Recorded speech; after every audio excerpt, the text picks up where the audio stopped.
I'll try to keep it as detailed as possible because the students who are coming in, animation and everything, I would love to learn. In Australia, RMIT was at the top, which is the February intake and July intake. July intake is considered as major, and only that roles are allowed to apply for permanent residency or different type of visas. Fees is a little bit higher. It's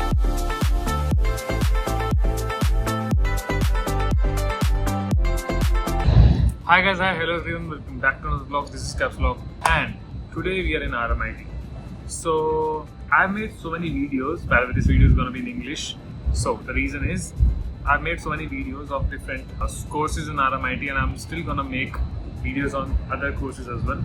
But I just want to, make a video on my course.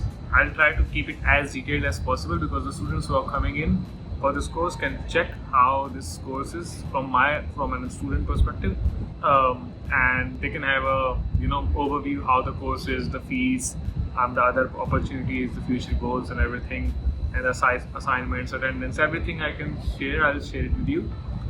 The same way I created videos for other courses, and we'll be doing the rest of the videos regarding RMIT in English because the students who are not in comfortable zone to understand Hindi, they will be easily able to understand English, and it will be better for everyone. So someone gave me this idea, and whoever gave this idea to me, big shout out to you. Thank you so much.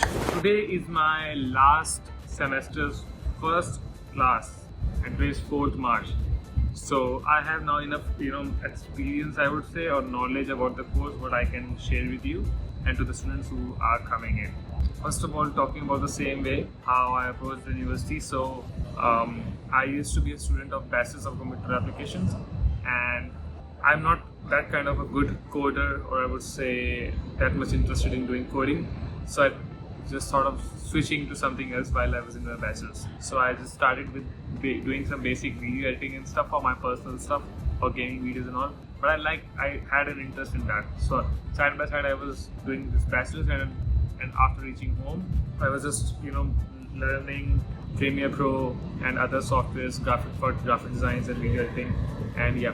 So I gained interest in this field. So just wanted to, after the bachelor's was about to happen, after the bachelor's was about to be completed, I had an intention of learning more in this similar field, going towards digital content creation and leaving the coding field.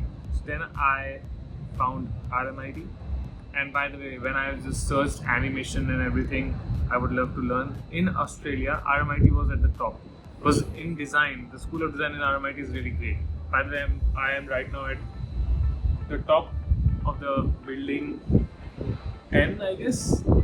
But when you will be there, you can just check, or otherwise you can just check my campus through video of RMIT. That's also in English. So yeah, this is how I found the course, and this is what I figured that what the course will be for me, because I wanted to learn something regarding VFX. But eventually it turned out to change into something else, which is currently user interface design and user experience design. That's in my major in, and the minor was in 2D animation, which I just tried because it was new. I mean, UI UX design is also new for me, but still I put more effort in that because I liked it. The idea of doing VFX is something which I kind of left out, but it's okay because I gained interest. So eventually you always gain interest in different fields. So this is how I gained interest in the same field, and then I came over here. Talking about the affordability of this course is, so I belong to India, right? So I'll convert into my currency, but you can convert into yours. So currently, if I just go on the website, if you're gonna do this course by full time, which is 2 years, or part time, which is 4 years. So for full time, the 1 year fees, which is the 2 semester fees, is $31,680. When I started, it was almost $27,000 something, Australian dollars, by the way. So you can convert into your country's currency, and then you can just check how much is it. Yeah, and by the way, so 1 year is 31,680. So 2 years means almost 63,000 something, right? So that's Australian dollars. And there are 2 intakes for this course, which is the February intake and July intake. July intake is considered as major, so if you're applying, try to apply in July intake. And July is about to come, so you can apply in July intake. And it's happening, and the price is this, which I told you was for a domestic student students. So some students who are coming from international, my bad, fees is little bit higher. It's 38,400, so it's almost gonna be 76 something $1,000. It's a lot, but yeah, it is what it is. So for 1 year, and you can, I guess, because in the website it's now saying that you can only do this course for full time, not for part time. So for doing it part time, which is 4 years, is only available for domestic students, not who are from other nations. And yeah, this intake is same, February and July intake. So yeah, and it will be happening in this Bowen Street building number 7 and 9, city campus. There are multiple campuses in RMIT. I've talked about this in my RMIT campus 2 video. If you want to watch it, just watch it. And yeah, it's an expensive course, I would say, if you convert it. I mean, depending on which nation you're from, but still. And overall, if I talk about the course structure of the course, it's not like they're gonna teach you something particular. They're gonna teach you some software, like what I thought it was VFX. So they're not gonna teach me new eager software which is used for compositing in VFX. Someone who knows, he knows. So yeah. Other than that, not I think particular software like Cinema 4D, After Effects, something. No, it's just up to you what you wanna study. Right? If you wanna, I mean, there are multiple fields in the same course. Masters of Animation, Games, and Interactivity. Interactivity is my UI UX design part. Games is game development, game design. Animation, 2D, 3D, VFX, other stuff. So it's up to you what you wanna create, character design and everything. After selecting a particular skill and software, you can just jump around stuff while following the particular parameters which the university has told you about. It's not particular any software or any particular skill. So they're going to teach you about some of the parameters that you need to follow to just contribute to the creative industry, to be a creative practitioner and learn how you're gonna change your skills into professional level stuff. And then you can just gain knowledge, gain your future jobs or whatever you wanna do in the future. Or if you wanna just study more in the similar field, then you can jump on. But yeah, they're going to teach you about the parameters, that this is what your skill and software you're going to choose, and just you need to create stuff while following the particular parameters. This is a particular overview of the course. And so I got so many questions regarding the same, that are they going to teach 2D animation, or are they going to teach 3D animation? They're going to teach, but they're not going to teach a software or a skill. They're going to teach you how you can be a particular good, better practitioner in the same field. So just choose your field. So, and it's okay if you change your field in the future. By the way, talking about subjects, they have different subjects in different semesters, and it's up to you what you can just change or what you're going to choose. And by the way, talking about enrollment, you can only complete 48 credits, which is technically 3 subjects. So in 4 semesters, there's one course, similar name, which will be in each semester, which is AGI Studio, Animation, Games and Interactivity Studio, in which you want to create stuff, the major creating part, the 24 credits subject. So 48 minus 24 left with 24. So this 24 amount is divided into 2 subjects, 12 and 12. For example, in first semester we have AGI Studio 1. So the other 2 courses we call subjects as courses. Other 2 courses which I took were Character Place and Simulation, which we call CPS, and one more was Animated Narratives. In the second semester, they're gonna teach you about AGI Studio 2, again creating stuff.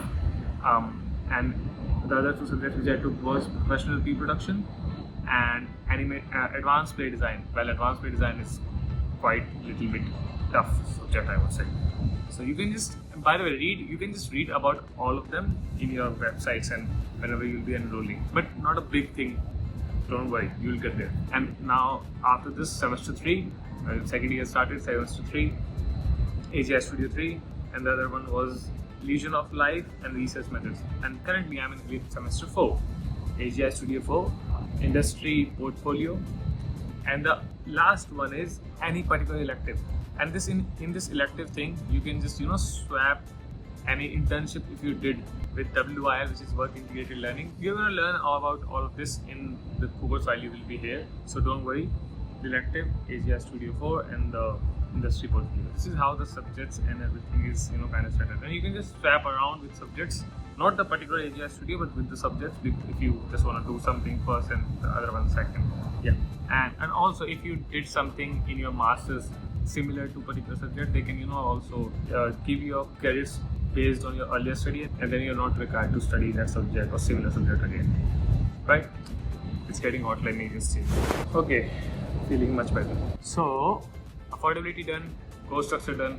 About the professors and lecturers, they are really good. They are really helpful when you are not in the classes or not on the campus. You can just still text them on Teams or any of the platforms they're gonna give you, and they will eventually reply, and you really love it because they're really supportive, they're really helpful to you.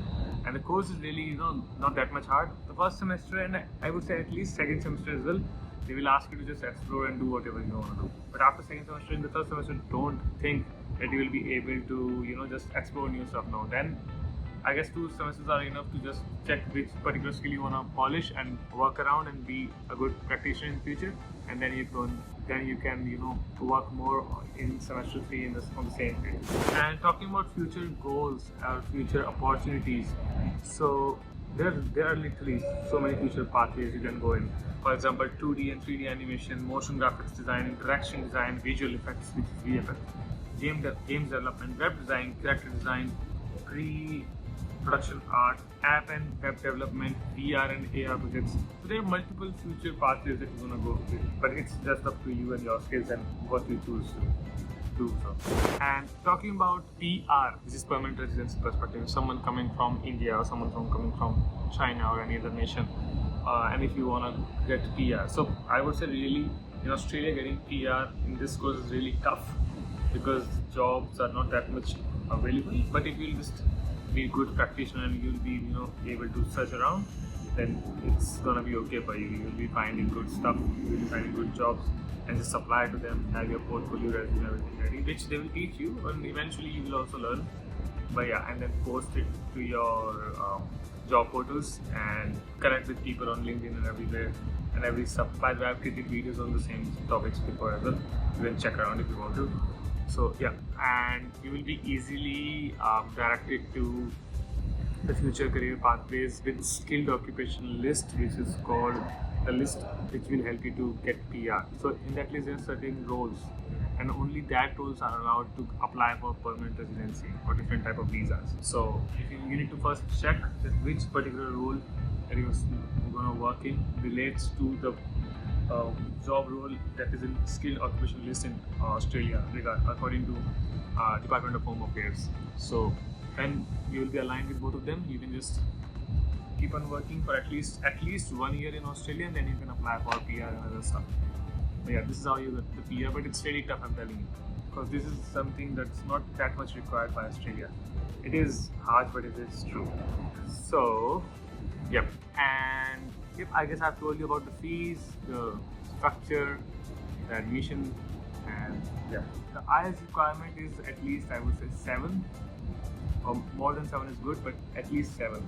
Sometimes 7.5. So this is the English requirement if you will come to RMIT. And RMIT is really a great university. So whatever the course you choose is gonna be good. And for design, RMIT is really highly populated. So you can go with it, don't worry. Yeah. So this was all the course. This was all the information which I could give you, and the rest of the information you can read on the website. I'll give the link in the description. And this is Capslog. My Instagram link is in description also. If you want to follow, comment anything if you have any query. By the way, like, share and subscribe to the channel. If you want to see more videos of RMIT or any other stuff, I'll keep you posted. This is Capslog signing off from RMIT Bourne Street. Bye.